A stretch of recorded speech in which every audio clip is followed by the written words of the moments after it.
క్రైస్తలాడండి. ప్రభువైన యేసుక్రీస్తు నామంలో మీకు అందరికీ ఉదయకాలపు శుభాభివందనాలు తెలియజేస్తున్నాం. మీరంతా ఎలా ఉన్నారు? మరి చాలా మంది ఆ వాక్యములో ఏదైనా మాకు కావాల్సిన సమాధానం దొరుకుతుందా అని ఎదురు చూస్తూ ఉంటారు. మరి మీరు గమనించి చూడండి, బైబిల్ వర్సెస్ లో కావచ్చు, లేదంటే మాట్లాడుచున్నటువంటి దేవుని మాటలో కావచ్చు, చెప్తున్న వివరణలో కావచ్చు, ఖచ్చితంగా మీరు వెతుక్కోండి. అది తప్పు కాదండి. లోకంలో మనం వెతుక్కోవడం తప్పు, కానీ దైవలేఖనంలో నాకు కావాల్సిన సమాధానం ఉందా అని వెతుక్కోవడం చాలా మంచిది.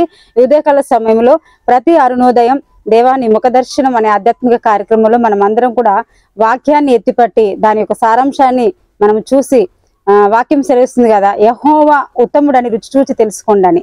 మరి రుచి చూసినటువంటి మేము యెహోవా మంచివాడు, ఉత్తముడు, గొప్ప దేవుడు అని చెప్తున్నాం. మీరు కూడా ఆ రుచి చూడాలని, మరి యెహోవా ఉత్తముడని రుచి చూచినప్పుడు నువ్వు దేవుని వదిలిపెట్టవండి, వాక్యాన్ని కూడా వదిలిపెట్టవు. మరి ఈరోజు అద్భుతమైన దేవుని యొక్క ప్రేమపూర్వకమైన ఒక మంచి వాగ్దానం మనం చూద్దాము. యెషయా గ్రంథం 53వ అధ్యాయం 5వ వచనం. మన సమాధానార్థమైన శిక్ష అతని మీద పడెను, అతడు పొందిన దెబ్బల చేత మనకు స్వస్థత కలుగుచున్నది. మరి దేవుడు పొందిన దెబ్బల చేత మనకు స్వస్థత కలుగుచున్నది. ఎటువంటి స్వస్థత? ప్రతి విధమైన మానసిక సంబంధమైన స్వస్థత, దురాత్మ శక్తుల నుండి స్వస్థత, రోగముల నుండి స్వస్థత. అతడు పొందిన దెబ్బల చేత మనకు స్వస్థత కలుగుచున్నది. ఎలాగంటే ఒకసారి మనము మరి మొదటి పేతురు రాసినటువంటి పత్రిక 2వ అధ్యాయం 24వ వచనములో, మనము మన పాపముల విషయమే చనిపోయి నీతి విషయమే జీవించినట్లు ఆయన తానే తన శరీరమందు మన పాపములను మాను మీద మోసుకొనెను, ఆయన పొందిన గాయముల చేత మీరు స్వస్థత నొందితిరి. ఆమేన్.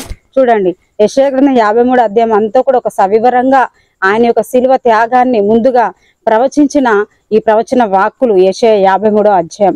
ప్రభువు నిజముగా యెషయా 53లో ఎలాగున ప్రవచించారో అలాగే ఆయన చనిపోయారు. గొర్రె పిల్లవలే మౌనంగా ఉన్నారు. ఎందువల్లంటే ఆ మ్రాను మీద ఆ మన స్థానం అందు క్రీస్తు చనిపోయారు. మరి శత్రువు కావచ్చు, లోకము కావచ్చు, మనల్ని పట్టించి మ్రాను మీద సిలువ వేయాల్సింది. మరి ఉరి శిక్ష లాంటి సిలువ, యొక్క బలియాగం లాంటి శిక్ష మనకు పడాల్సింది, కానీ మన స్థానం అందు క్రీస్తు చనిపోయాడు. ఈరోజు రోగగ్రస్తులు చూడండి, వ్యాధిగ్రస్తులు చూడండి, దురాత్మ పట్టిన వారిని చూడండి. మరి సన్నిధిలోకి మందిరాలకు వచ్చినప్పుడు వారికి యేసు రక్తం అనగా అద్భుతమైన స్వస్థత కలుగుతుంది. యేసు రక్తం అనగా దురాత్మలు పారిపోతున్నాయి.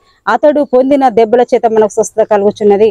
ఈరోజు ఒంటరిగా ఉంటూ నా ప్రార్థన జవాబు రావట్లేదు, నాకు స్వస్థత కలగట్లేదు అనుకుంటున్నావా? వాక్య ధ్యానముతో కూడిన ప్రార్థన మీరు చేసి చూడండి. అయ్యా, నువ్వు నా కోసము గాయములు పొందావు, దెబ్బలు పొంది, నేను నమ్ముచున్నానయ్యా నీ వాక్యానుసారంగా నాకు స్వస్థత వస్తుందని. కాబట్టి మనం ఈ రోజు నుండి ఆ రీతిగా ప్రార్థించుకున్నాం. ప్రభు గాయాలు, ఆయన రక్తమును సిలువను మనం నమ్ముదాం. మన స్థానం మందు క్రీస్తు చనిపోయి క్రీస్తు స్థానం మందు మహిమలో, ఆరోగ్యములో, స్వస్థతలు మనం నిలబెట్టాలని నమ్ముదాం. అలాంటి కృప మీకు అందరికి దేవుడు అనుగ్రహించును గాక. ఆమేన్. ప్రార్థన చేసుకున్నామండి. మహోన్నతుడ, సర్వశక్తి గల ప్రభువా, ఉదయకాల సమయంలో ఎంతమంది బిడ్డలైతే అయ్యా యెషయా గ్రంథం 53వ అధ్యాయం 5వ వచనం ప్రకారము మన సమాధానార్థమైన శిక్ష అతని మీద మోపబడను, అతడు పొందిన దెబ్బల చేత మనకు స్వస్థత కలుగుచున్నదని నీ వాక్య లేఖనాన్ని నమ్ముచున్నారు. అంతేకాదు మొదటి పేతురు పత్రిక 2వ అధ్యాయము తండ్రి, ఇదిగో ప్రభువా 25వ వచనములో కూడా నీ వాక్యం సెలవిస్తుంది, నాయనా నీకు వందనాలు అయ్యా, మ్రాను మీద మన స్థానమందు ఆయన సిలువలో మరి నలగొట్టబడ్డాడు, విరగొట్టబడ్డాడు, పాప శిక్షను అనుభవించాడు, అతడు పొందిన దెబ్బల చేత అందుకే మనకు స్వస్థత కలుగుతుందని పేతురు గారు కూడా గుర్తు చేశారు. ఈ రోజు ఎంతమంది బిడ్డలైతే అనారోగ్యంతో ఉన్నారయ్యా, అస్వస్థతో ఉన్నారయ్యా, ఇబ్బందిగా ఉన్నారయ్యా, మరి కనీసం హాస్పిటల్ తీసుకుని వెళ్ళేవారు లేరు, నాకు ఎలాగ స్వస్థత కలుగుతుందని వాళ్ళు అనుకుంటున్నారేమో.